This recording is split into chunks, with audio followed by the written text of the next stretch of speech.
O texto que desejamos ler se encontra no profeta Isaías, no capítulo 9, versículo de número 6, que nos diz: porque um menino nos nasceu, um filho se nos deu, e o principado está sobre os seus ombros, e o seu nome será maravilhoso, Conselheiro, Deus forte, Pai da eternidade, Príncipe da paz. Louvado é o nome do Senhor Jesus. Querido amigo e irmão, nós temos observado que o povo evangélico tem carregado uma tradição, tem carregado um dogma este que divide Deus em três pessoas, dizendo-se, falando da existência de um Deus Pai, um Deus Filho, um Deus Espírito Santo. E por vezes há uma grande confusão, porque as pessoas dizem: eu creio em um Deus, mas esse Deus, ele coexiste em três pessoas distintas, que são coiguais, e fica difícil conciliar isso com a palavra do Senhor, porque a palavra de Deus, desde o passado diz: ouve Israel, o Senhor vosso Deus é o único Senhor. Está em Deuteronômio 6, capítulo 6, versículo 4. Mas lá ainda Tiago nos escreve e diz assim no capítulo 2, versículo 19: crês tu que há um só Deus? Fazes bem, porque os demônios também creem e estremecem. Veja que tem ocorrido no mundo esses dias. As pessoas têm tratado Deus de você, têm brincado com o nome de Deus, têm levado as coisas de Deus de qualquer maneira. E ser evangélico, como eu sempre repito, virou moda nesse país. E as pessoas correm atrás de Deus ou do nome de Deus, ou correm para o evangelho para conseguir uma vida aqui terrena. E eu costumo observar como Paulo escreveu dizendo para os Gálatas: como passaste deste para o outro evangelho. A Bíblia diz a respeito de um evangelho, o evangelho eterno, o evangelho de poder, o evangelho que Paulo diz é o poder de Deus para a salvação daquele que crê, o evangelho que transforma o homem, que regenera a vida, que cria temor no coração, que cria reverência na presença de Deus, o evangelho que traz para o homem agora regenerado e convertido o interesse de obediência das Sagradas Escrituras, porque recebe o Espírito Santo, que o Senhor Jesus Cristo disse: e o Espírito de verdade vos guiará em toda a verdade.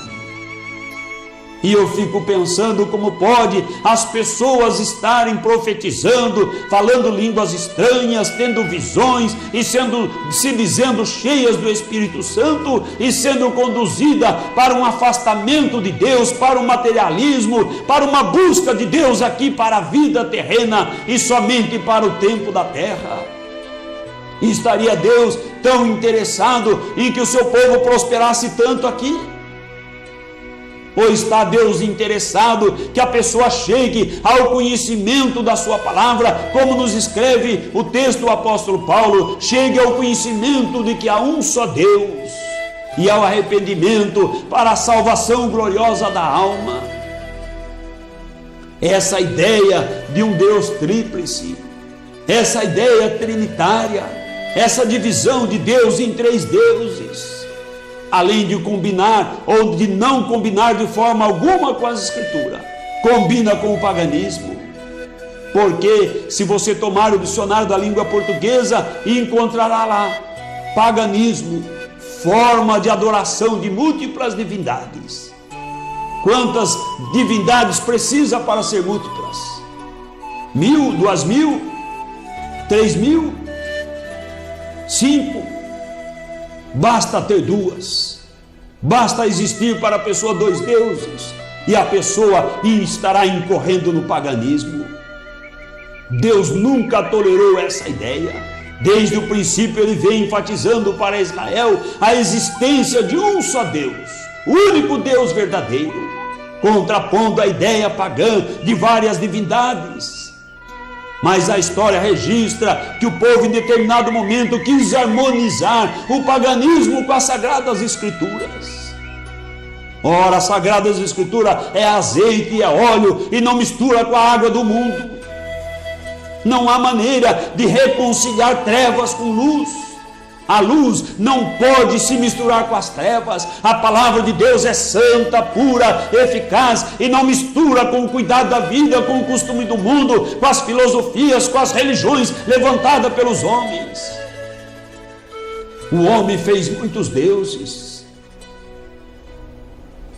A natureza humana, ao longo da história, pegou muitos seres humanos e o transformou em Deus, ou em deuses. Mas o que nós temos aqui, no texto em que lemos, não é um homem feito Deus, mas temos aqui um Deus, o Deus único e verdadeiro, feito homem. O Deus eterno se humanizando, tomando a forma humana e recebendo assim um título, o título de filho. Porque no princípio ele criou todas as coisas, como o mundo inteiro concorda, especialmente o mundo que crê. Sabe que existe um Deus, sabe que alguém criou todas as coisas, e esse que criou é Deus, é o Pai da eternidade, é o Criador de todas as coisas. Mas Isaías traz a palavra, a profecia, dizendo: um menino nos nasceu, e um filho se nos deu. E quem é esse menino que nasceu? Quem é esse filho que foi dado em benefício, em favor da humanidade? Todos conhecem a história lá em Belém, no tempo em que o governador mandou recadastrar o povo, fazer o censo. Não havendo lugar em nenhuma hospedaria, lá na manjedoura, lá na estrebaria, foi colocado alguma coisa para que uma criança, uma mulher pudesse dar à luz a uma criança ali. E os pastores viram a estrela brilhar e indicar o lugar para que eles pudessem ir ali e adorar, porque ali há nascer uma criança para ser adorada, e só Deus pode ser adorado. Então quem nasceu ali foi Deus. Deus tomando a forma humana. E Deus tomando a forma humana não deixou de ser Deus, não deixou de encher os céus e encher a terra. Normalmente se pensa na divindade pensando na natureza divina, mas aqui nós temos a divindade tomando a natureza humana. E daqui por diante nós observamos no tempo em que ele opera neste mundo como filho, nós observamos a dupla natureza da divindade, ora falando como homem, ora falando como Deus. Não há dúvida de que Jesus é Deus, porque ele recebeu adoração e ele mesmo ensinou que só Deus pode ser adorado. Não há dúvida da divindade de Jesus, porque ele perdoou os pecados, e isso é competência privativa de Deus. Só Deus pode perdoar pecados. E tantas outras passagens, ainda passagem que ele mesmo afirma a sua divindade. No Evangelho de João, os próprios judeus, sabendo da existência de um só Deus e sabendo que não pode haver dois deuses, pegaram pedra para apedrejar o Senhor. Está em João 8, e queriam apedrejá-lo, e ele ainda perguntou: por que vós me apedrejais a mim, homem que tem falado a verdade e feito obras boas? Por qual das obras boas me apedrejais? E eles então responderam: não te apedrejamos por obras boas, não te apedrejamos pelo que fizeste, mas iremos te apedrejar, porque sendo tu homem, fazes Deus a ti mesmo. Pensavam eles se tratar de alguém que se fazia Deus, e eles não puderam entender, como muitas pessoas não têm conseguido compreender esse mistério glorioso. Não é o homem se fazendo Deus, mas o Deus se fazendo homem, como escreve-nos em Colossenses, porque nele habita corporalmente toda a plenitude da divindade. Louvado é o nome do Senhor Jesus. Nele, aquele homem, o Cristo, o Senhor Jesus Cristo, ali habita toda a plenitude da divindade. Não era uma segunda divindade. Lá na glória celestial não existe 2 tronos, nem 3 tronos, mas João foi arrebatado lá no Pátimos, quando ele recebeu a revelação e nos escreveu em Apocalipse, ele viu um trono e viu um assentado no trono. E o apóstolo João, na carta 1 João 5, 19 e 20, ele diz que no que é verdadeiro nós estamos, isto é, em Jesus Cristo, seu Filho. Este é, ele escreve, o verdadeiro Deus e a vida eterna. E seguidamente ele diz: filhinhos, guardai-vos dos ídolos, porque além de Jesus Cristo, o verdadeiro Deus, além de Jesus Cristo, o único Deus, além de Jesus Cristo, esse nome bendito e poderoso, não existe nenhum outro Deus. Tanto que o apóstolo Pedro foi muito claro, dizendo que não foi dado nenhum outro nome pelo qual o homem pode receber a salvação. E como pode as pessoas então vão batizar e não mencionam nenhum nome? Isso é próprio de quem não conhece o nome. Quando nós procuramos uma pessoa e não conhecemos o nome, nós falamos: olha, é o dentista, é o médico, é o farmacêutico, o mecânico, o pedreiro, é aquele senhor que vende pipoca com o carrinho, vendedor. E vamos dando títulos para encontrar a pessoa, mas quando nós conhecemos, nós perguntamos: fulano de tal, aonde é? Damos o nome da pessoa. Assim é o povo de Deus, quando recebe a revelação do nome do Senhor Jesus Cristo, que ele mandou que em seu nome se pregasse o arrependimento. Por que será? Porque diz aqui: um menino nos nasceu, lá em Belém nasceu o menino, o filho se nos deu, e o principado está sobre os seus ombros, o poder está sobre ele, e o seu nome será maravilhoso. Não falou qual era o nome, mas indicou: é maravilhoso. E Manoá, pai de Sansão, quando recebeu a promessa do nascimento de Sansão, ele perguntou: qual o seu nome? Para que eu possa fazer um sacrifício, oferecer um sacrifício quando cumprir a palavra. E o Senhor então disse para ele: por que perguntas pelo meu nome, visto que é maravilhoso? Ele é maravilhoso. E diz aqui: conselheiro. Hoje quantas pessoas dizem: olha, o Espírito Santo nos aconselha, o Espírito Santo nos guia, ele nos orienta, ele abençoa, ele é luz. Quem é conselheiro? Senão esse menino que nasceu, senão esse Deus que se fez homem, senão o Espírito Santo que está em nós. E diz aqui: Deus forte. Haveria necessidade de mais alguma leitura ou mais algum texto para reconhecer que Jesus é Deus? Não só é Deus, como é Deus forte, diz aqui. Ele é Deus forte, Deus verdadeiro, louvado o nome do Senhor. Qualquer outro Deus que não Jesus não é forte e não é o Deus verdadeiro. Que mais Jesus é? O profeta diz aqui: Pai da eternidade. Jesus é o Pai da eternidade. Então Jesus é o Filho, todo mundo concorda. Mas Jesus é o Pai da eternidade, é o Pai tomando a forma humana, o Pai que se fez Filho, o Deus que se fez homem. E diz aqui: Príncipe da paz. Por isso ele disse: deixo-vos a paz, a minha paz vos dou. Aquele que recebe Jesus como seu Salvador, como seu Senhor, recebe a salvação preciosa da sua alma e recebe a paz que excede a todo entendimento, porque ele é o príncipe da paz. E ele lhe dá a paz no seu coração, aflito, amargurado, angustiado, ou carregado de pecado, ou de vícios, ou de qualquer coisa que seja. Ele liberta e transforma, porque é para isso ele veio a este mundo, para resgatar, para buscar aquele que estava perdido, para trazer luz, revelação gloriosa de Deus, para que o homem não esteja mais metido no paganismo pecaminoso, idólatra, perverso e metido na ignorância e com as vistas embaraçadas pelo cuidado da vida, mas esteja honrando a este único e verdadeiro Deus, como diz a palavra do Senhor: filhinho, guardai-vos dos ídolos.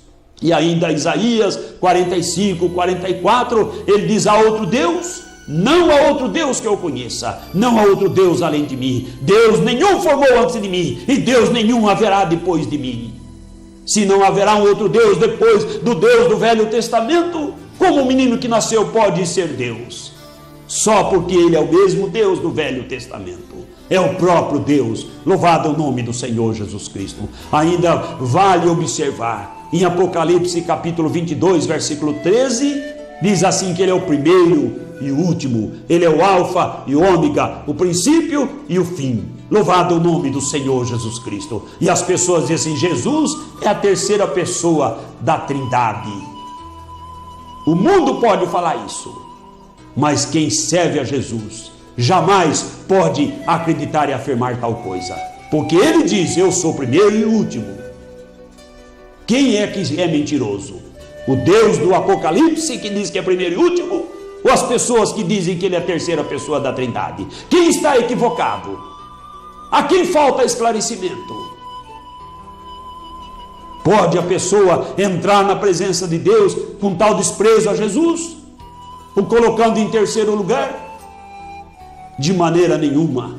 Não existe um primeiro, um segundo, um terceiro Deus, mas existe um só Deus, que é colocado em primeiro lugar, porque é o seu lugar. Embora ele se manifestou criando, embora ele se manifestou tomando a forma humana, embora ele se manifesta hoje como Espírito Santo nas nossas vidas. Não existe segundo lugar, porque não existe segundo Deus. Não existe segunda pessoa, porque não existe segundo Deus. Não existe segunda personalidade em Deus, porque Deus é uno e ele é verdadeiro e fiel. Que o Senhor esclareça o seu coração e possa falar bem alto na sua alma, e você possa correr para a verdade e adorar o Senhor em espírito e em verdade, honrando este nome e invocando este nome precioso na sua vida e descendo as águas do batismo no nome do Senhor Jesus Cristo, o único e verdadeiro Deus. Crês tu que é um só Deus? Fazes bem, mas procure conhecer o nome deste único e verdadeiro Deus. Nele habita corporalmente toda a plenitude da divindade. Por isso ele é o verdadeiro Deus e a vida eterna. E no que é verdadeiro estamos, isto é, naquele que se fez homem, seu Filho, o verdadeiro Deus e a vida eterna. Filhinhos, guardai-vos nos ídolos. E eis que eu sou o primeiro e o último, o alfa e ômega, o princípio e o fim. Não adianta querer mudar as coisas do Senhor. Ouve, Israel, o Senhor vosso Deus é o único Senhor. Um menino nasceu, um filho se nos deu, o principado, o poder está sobre os seus ombros. E o seu nome será maravilhoso, conselheiro, Deus forte, Pai da eternidade e príncipe da paz. Louvado seja Deus. Que Deus lhe abençoe.